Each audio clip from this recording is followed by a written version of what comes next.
We'll just have a talk on the sheep and then we're going to have lunch, and then we've got cattle, which is quite significant as well over in the yards. So, I don't know. Someone like to give, what do you see? How in depth are we going to go? Oh no, it's... Well, like how you said structurally, like I can see there's a couple down on pastons and into feet. Tell me about the bodies. Oh, there's solid bodies, thick bone. Pardon? There's solid bodies and thick bone, but like you're going, like how in depth are we going? As in depth as you like. Yeah, as I said, there's solid bodies and thick bone, but then if you've got like the pastons and turned feet and that's all part of the structure we were talking about earlier. Breeding's an interesting thing because there are many facets to it, and you've just talked on a couple, and we get such a fetish about things, and part of structure is feet and all that, but everything is a work in progress. Because if you're frank and ran in sheep from 10 farms around here at random, we could have something to talk about, okay? So it's about being constructive as well, and we also know what's happened on this farm, just like that. What has happened? Well, perhaps John and Robbie? Yeah, I think a big thing I've noticed is just with those couple of sortings that Ian's done is straight away at docking time the lambs are just a lot more even. And heavier. And heavier and the ewes just hold their condition. You don't get that ups and downs, skinny ones, they just hold. And like I say, we've just been doing it 2 years, so I'm hoping that it's going to get tighter and tighter and tighter and more unified as we go along. Genetic wastage is huge in this country, and it's costing us all, everyone around here. I don't care what field you're involved in. By consequence, it's costing us a lot of money, genetic wastage. So it's a matter of lifting the bar up and working at the fine stuff as you go. Nothing's perfect. I'm not perfect as well.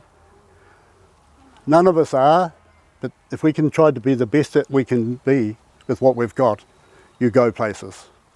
But the fact is, there's such a deficit of quality animals in this country, it's costing us all because we know on price. Look at the wool. I suspect, well, I'm going to shake your tree a little bit on this, because the wool, last time the wool price was suppressed, it wasn't an international market, it was what was happening here in New Zealand. How do I know? Because we ended up taking one of the biggest wool handlers to a serious fraud office. How serious is that? Can you tell us what these animals, how they're going to fit into the system here and what you expect them to do? I've just told you in the last couple of hours what the more optimal animal can achieve. By, first of all, cutting out the wastage. These are optimal size. They're heading that way, yeah. Look at the front part of the animal. You look around as you drive around the country and see the front part of the animals. They've deteriorated to the point now, or you go to the sale. I mean, it's not just me talking. I mean, every pen tells a story. So has Falkirk supplied these rams? The blood is here, yes. Part. There's a mixture, there's some... So the ones that have got no ear tag, no ear mark, nothing, that's a first Kirkdale cross. Out of a composite-y type animal. And then there's some others here with the tag,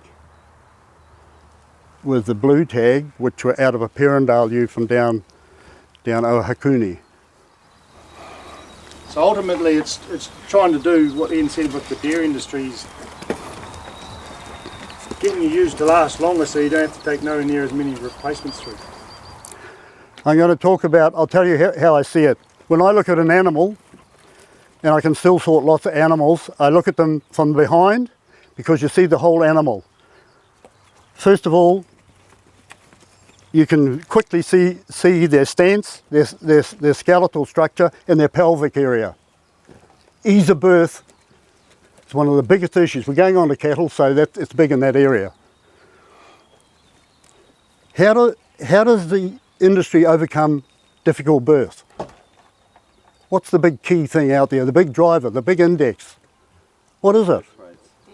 Low birth rate. Low birth weight. Smaller lambs, yeah.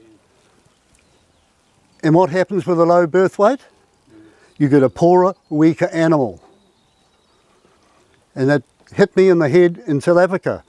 If you are weak and you can't land on your feet and suck and run, you're dead. It's no different here. Mortality is high. Number one, you know, if it's not alive, you've got a problem. That's number one. So birthing to me is two things. It's about a pelvis and it's about a shoulder. It's also bone fat meat ratio comes into it, a lot of soft tissue. You ask any woman who's given birth, and I bet you pray for soft tissue. Birthing difficulty is bone on bone.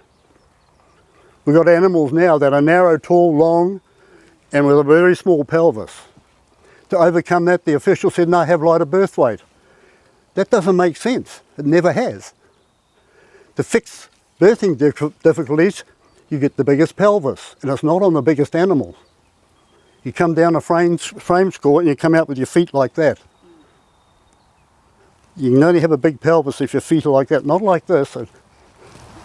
So I guess you've analysed where you are now, Robbie and John, in terms of your flock longevity and other performance factors. How much, let's talk about longevity, how much change are you expecting to get, or from what Ian's told you about, I guess, his other clients and his work? How much change do you think you get on longevity, for example? Well, I'm confident to be getting 7 and 8 year olds quite comfortably. And how does that sound to you, Ian? Exactly what the plan is. Because see, we've been there in farming way back as we talked inside.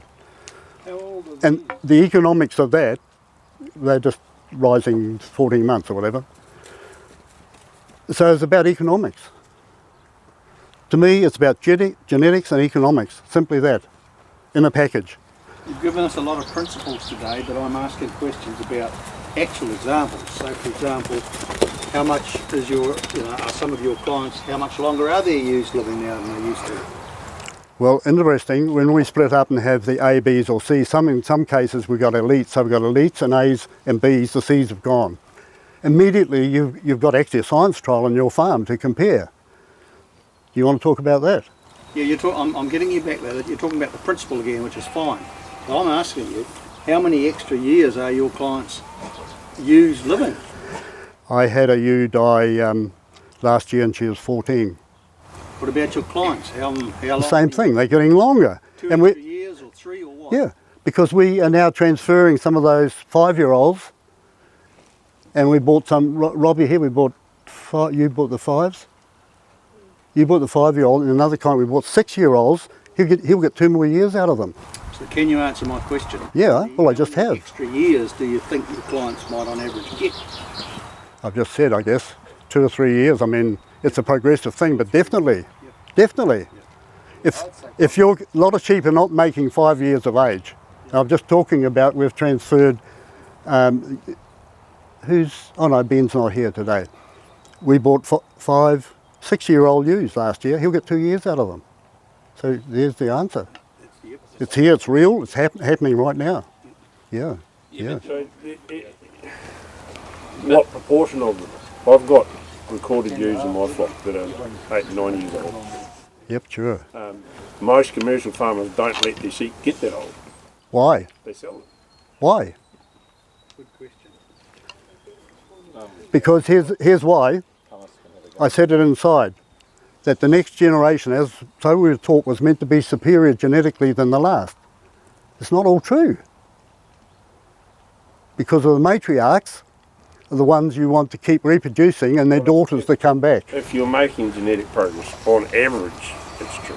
But No, if you get bogged down in averages, you'll never make any progress.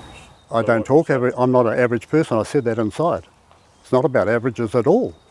That's why we take out the I agree. A or the elites and work on them. Yeah. Genetically, what we've done after the whole of flock was presented, we lifted the bar to there genetically and economically as well.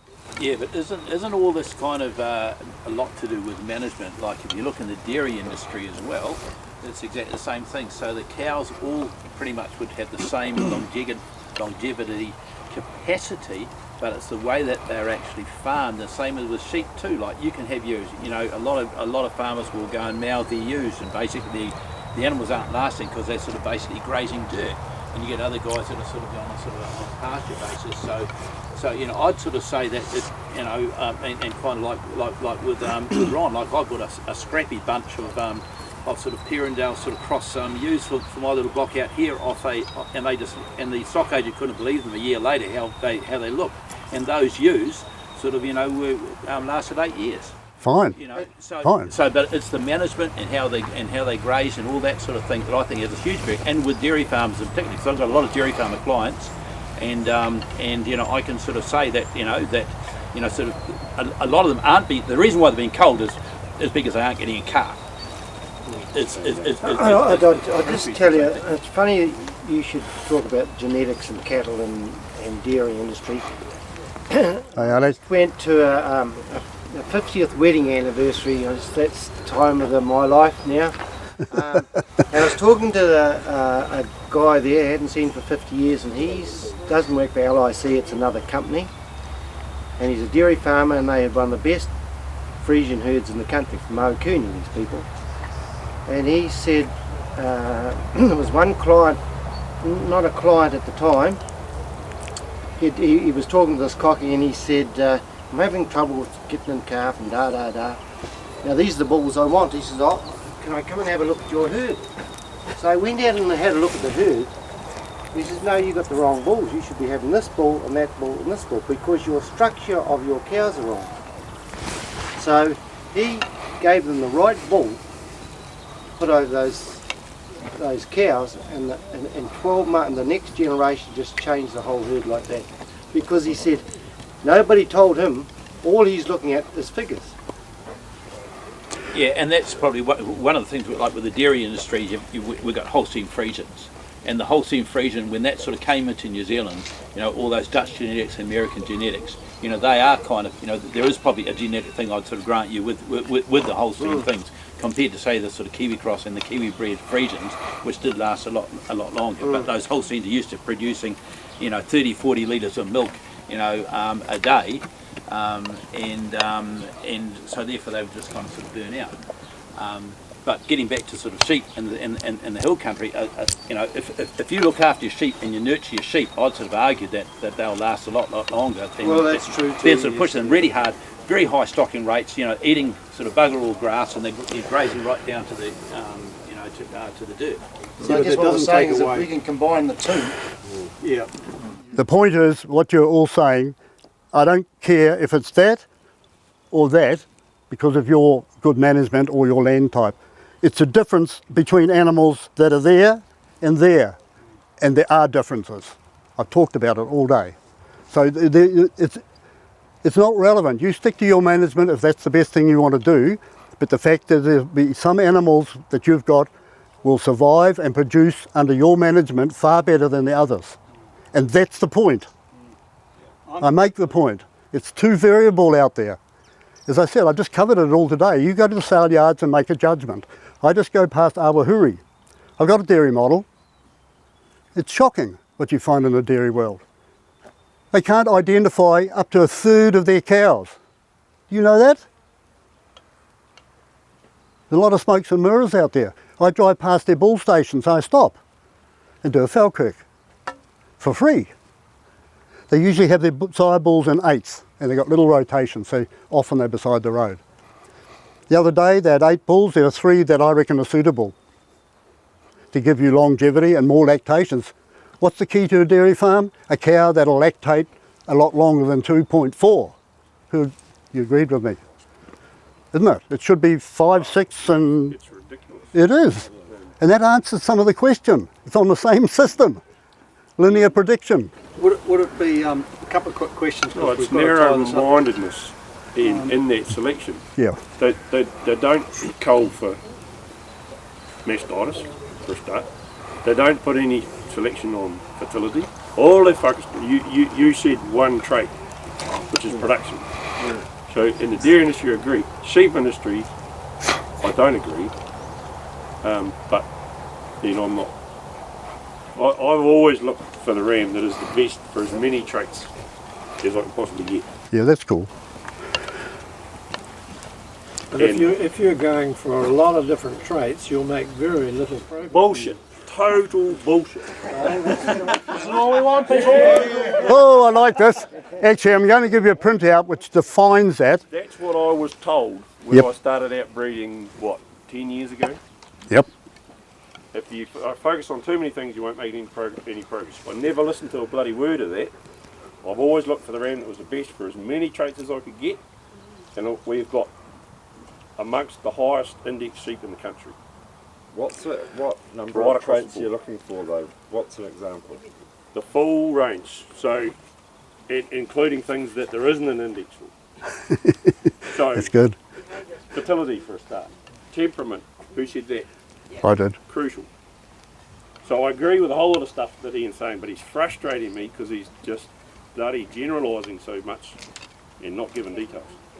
So your reproduction, survival, growth, adult size, in our environment up here, an animal with a high adult size index, I'm just itching to cut its throat. Because our sheep don't get the chance to grow to their genetic potential. So if it's got a really good adult size index, it's pretty much out of the system. But that penalises, that then means that the ones with a high adult size penalty, that is because the system looks at their growth and says, you're growing really fast, you must be going to be a big animal when you mature. If it gets the opportunity to grow to its genetic potential, that might be true. Okay, well, I'm going to move this on because we could literally spend and enjoy all day talking about this, and I really meant it. But I want to ask you a couple of questions, Ian. Yep.